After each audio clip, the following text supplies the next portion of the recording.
banking in Italia. Lanjut, dimulai. Langsung ke pendahuluan. Badan pengawas regulator dan lembaga pemeringkat secara berkala mengevaluasi perusahaan sekuritas dan bahkan negara.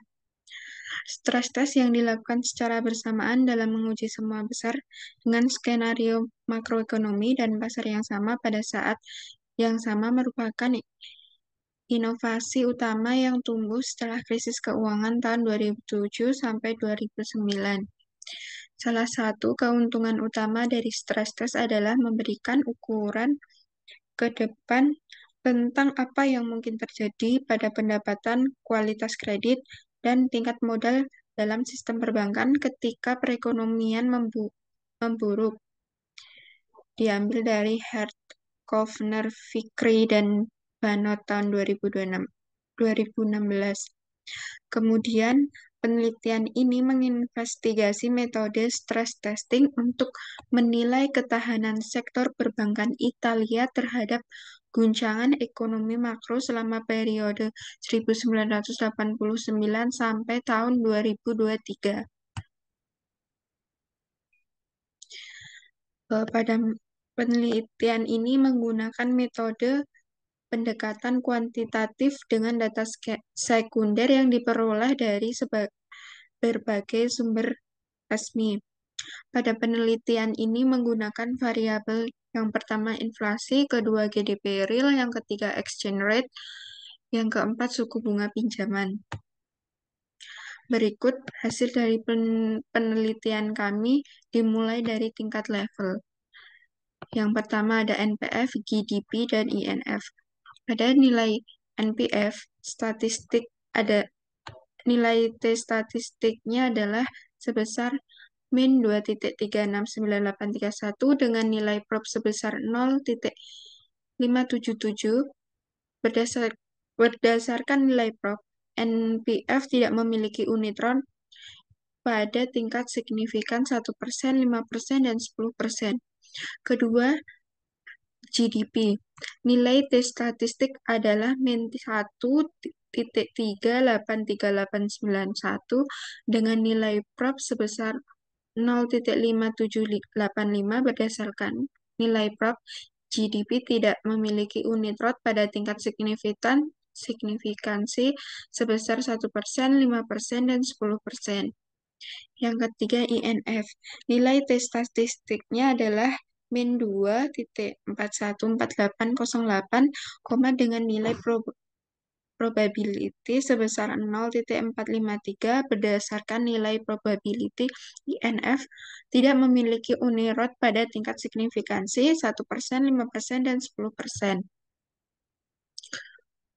Kemudian dari hasil exchange, nilai T statistik ADF adalah min 1.692.496 dengan probabilitas prop sebesar 0.4259. Berdasarkan nilai probabilitas, exchange memiliki unit rot pada tingkat signifikansi 1%, 5%, dan 10%. Lanjut, di hasil dari first difference, dimulai dari NPF, nilai T statistik ADF adalah min 4.412855 dengan probabilitas prop sebesar 0.0014. Berdasarkan nilai probabilitas, NPF tidak memiliki unit root pada tingkat signifikansi sebesar 1%, 5%, dan 10%. Kedua, GDP. Nilai T statistik ADF adalah min 5.680632 dengan probabilitas prop sebesar 0. Berdasarkan nilai probabilitas GDP tidak memiliki unit rot pada tingkat signifikansi sebesar 1%, 5%, dan 10%. Kemudian INF, nilai T statistiknya ADF adalah min 5.836419 dengan probabilitas prop sebesar 0. Berdasarkan nilai probabilitas, INF tidak memiliki unit rot pada tingkat signifikansi 1%, 5%, dan 10%. Kemudian exchange, exchange statistis ADF adalah min 6,525030 dengan probabilitas prob sebesar 0. Berdasarkan nilai probabilitas exchange tidak memiliki unit rot pada tingkat signifikansi 1%, 5%, dan 10%. Kemudian lanjut ke hasil uji stabilitas. Dari uji stabilitas dapat terlihat bahwa tidak ada akar unit yang terletak di luar lingkaran unit, sehingga dapat disimpulkan bahwa model FAR yang digunakan memenuhi syarat stabilitas. Hal ini mengindikasikan bahwa model FAR, VAR tersebut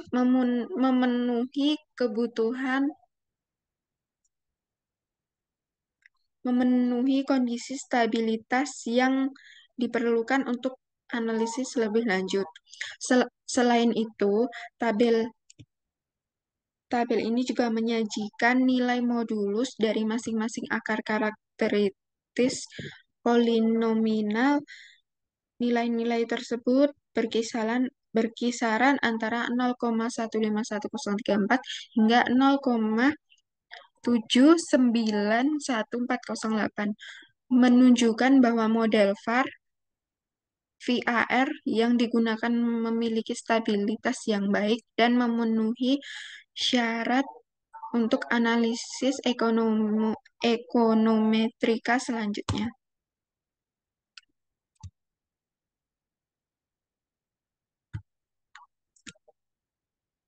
Berikut hasil grafik dari impuls responden sampai varian dekompositian. Kemudian langsung saja kesimpulan. Hasil penelitian diharapkan dapat memberikan pandangan yang berharga bagi regulator dan pembuat kebijakan dalam menilai kekuatan dan kelemahan sistem perbankan Italia serta merumuskan langkah-langkah untuk meningkatkan ketahanannya. Temuan penelitian ini diharapkan dapat memperdalam pemahaman tentang dinamika dan risiko yang dihadapi oleh sektor perbankan Italia serta implikasinya terhadap stabilitas keuangan dan ekonomi makro secara keseluruhan. Terima kasih. Jika ada salah kata dalam presentasi saya, mohon dimaafkan. Wassalamualaikum warahmatullahi wabarakatuh.